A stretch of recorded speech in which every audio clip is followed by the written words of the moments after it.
Question. For the past week, I've had this urgency to fast and connect with my Creator. How do I connect with my Creator? And does fasting aid in spiritual growth? Well, let's first say, how do I connect with my Creator? And I have said in many of my videos, I've described what the spiritual path is about. It's about overcoming all of these subconscious selves that make us see ourselves, experience ourselves as separate beings. When we see ourselves through this filter of these selves that are based on separation, we can't connect to our Creator. We just can't. There's no way to.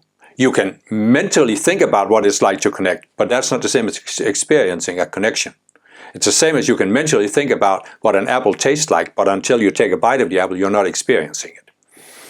So I have a number of these videos. I have one that talks about the greatest secret on the spiritual path, to talk about these subconscious selves. So I suggest starting there. But it's a matter of walking the spiritual path until you rise above that 48th level of consciousness and then keep rising towards the 144th level, where you become increasingly connected. And the Creator, well, what do you mean with your Creator? Is it the ultimate God? Because then I would say it's a long way off when you are an embodiment on earth. A much more realistic goal is to connect to your higher self, your I Am Presence, and to connect to the Ascended Masters, who in a sense are the creators of your I Am Presence, some Ascended Masters. Not necessarily all of the ones working with us, but so this is one thing. Does fasting aid in spiritual growth? Well, many spiritual teachers will say that it does. And I'm not saying it doesn't, but I will say that it doesn't aid as much as resolving psychology and invoking light from the Ascended Masters. And the reason for this is very simple. I have a video where I talk about psychedelic drugs. And what I'm basically saying in there is that it's been clear to me, from the moment I found the spiritual path, and probably it comes from past lifetimes, that anything you can do with a physical body is not the ultimate way to promote spiritual growth. This doesn't mean it can't help. Obviously, the more burdened your body is by eating impure foods, the harder it is to connect. And so fasting can help cleanse the body of impurities, and that can help you establish a connection because your body isn't pulling you away from focusing within. But on the other hand, thinking that, oh, if I just fast, or if I just go on this diet or that diet, then I'm automatically going to achieve spiritual growth. That's what I have called in several videos the outer path. And the outer path isn't going to do it for you. If you think that there's anything you can do to your physical body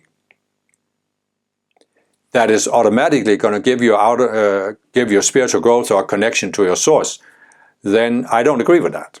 I simply don't agree with it.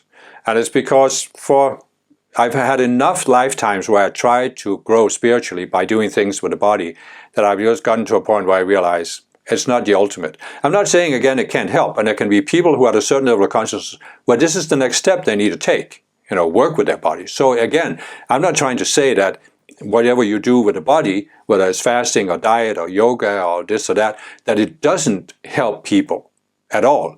But it only helps at a certain level. And ultimately, when you get to the higher levels of path, you see it. You just experience it. It's all about resolving psychology. And part of resolving the psychology is to invoke the spiritual light from the Ascended Masters to transform the energy. And so, again, if you intuitively feel like fasting, by all means do so. But I would encourage you not to become unbalanced about it, because I've seen so many spiritual people. And it's again this outer path, You think, oh, I'm going to fast. Or I'm going to do this, I'm going to do that. And then they do it thinking they'll get results. And then they don't get the results, and then they think, oh, I got to fast longer. I got to do more. Whatever they're doing, I've got to do it more. And then I'll get results. You can't force the results. It's like, I just had an answer where I talked about nothing done, no thing left undone. You surrender. You come to a point where instead of trying to do it with a force-based mind, you surrender the force-based mind. And I've seen so many spiritual people, they are fasting with this force-based mind. I have to fast longer. If I can fast 40 days like Jesus did in the wilderness, 40 days and 40 nights, don't forget, then I must break through and have this peak experience of a higher state of consciousness. And it just doesn't work that way. Maybe sometimes people can force themselves into such a state of mind where they finally surrender, and then they can have a certain experience. But what if they had just surrendered before they started fasting? They could have had the experience right away. So I'm not, as you can tell, I'm not really the one who says that the body is the key to spiritual growth. It's transcending the body's pull on the mind that's the key to spiritual growth.